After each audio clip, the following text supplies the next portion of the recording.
So is there evidence from this text that you can use to put into here to show me how they responded? How they didn't really, yeah. The things that are important to know about Common Core. It's here to stay. Our students need to be able to demonstrate the knowledge that they've learned. They really do need to have a much deeper understanding instead of a surface understanding. So when we divide our text into meaningful chunks, within that chunk, as an active reader or someone who's interacting with the text, you would identify important. When we think about the instructional shift for teaching academic vocabulary and teaching vocabulary explicitly as it's connected to complex texts that we put in front of students, one of the things that we know is important to do is to focus on those really powerful words. And how can we stretch the meaning and the understanding of one word to connect to multiple words that might be related?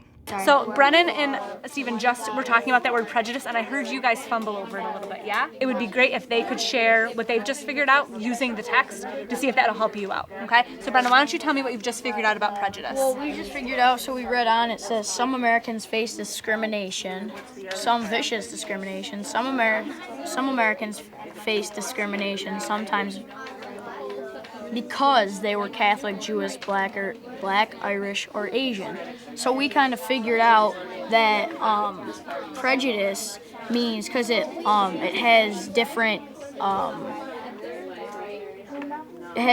people. Yeah, like different kind of people. So we figured out prejudice wasn't a very nice word. So if you were prejudiced, it was kind of being mean to different people than yourself. Students need to be in the driver's seat. They need to be in control, they need to be doing the thinking, they need to be struggling, and that we as teachers need to provide those experiences and that safe environment to let them struggle and give them modeling and guidance. The words that we selected today would be coming up again and again, and they were high leverage words that we knew that they would see beyond 5th grade and moving forward. If you need students to be able to leave a trail of their thinking and you need them to have opportunities to experience vocabulary, you want to make sure that those high leverage words are within that text.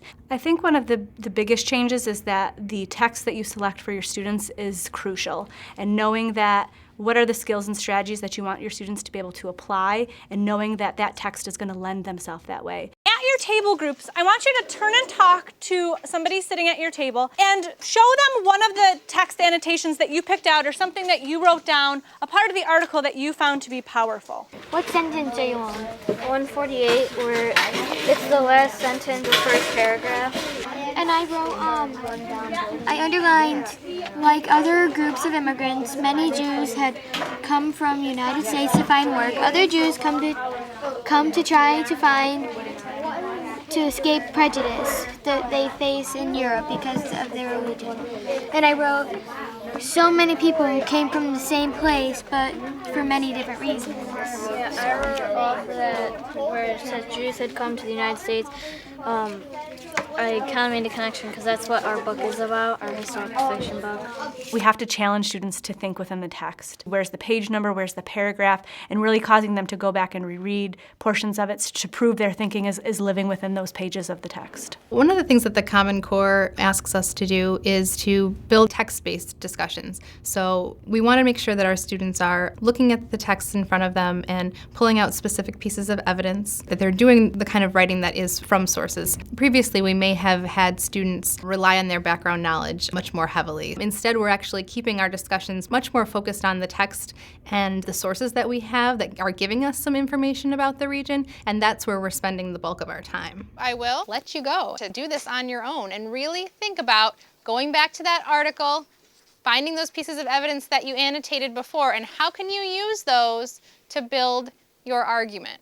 I know you've been practicing all year, and do your best with this. I think one of the biggest challenges is the amount of rigor that we're expecting of our students and the amount of thinking that we want them to do independently. So what you've done is brilliant because you've taken a lot of your research and as a writer dabbled that and interwoven that into your writing. And that's what we want good writers to do. So nice job, writers. I'm really proud of you. Since the implementation of the Common Core, as I go into buildings now, I see teachers highly engaged in their collaborative teams and actually asking for more time, asking for more data, being high-quality users of data, having rich collaborative conversations, really understanding that they are stronger and smarter as a team. We can't do this in silos by ourselves. And so as we're preparing for units and preparing for lessons, we need to be talking about the materials that we're giving our students and what those learning expectations and outcomes are going to be. It makes us feel like we're all in this together, and it makes it much more manageable and much more realistic to get this work done. For lumber, for like building houses, paper and toothpicks. Yeah, but the login kind of supports what the lumber, the paper, and the toothpicks are.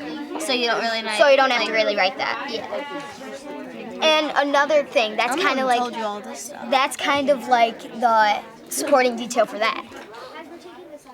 Yeah. Exactly. So Like It's if the you were same looking, thing. if you were looking at the sentence, you would be able to give those yeah. details to support that sentence.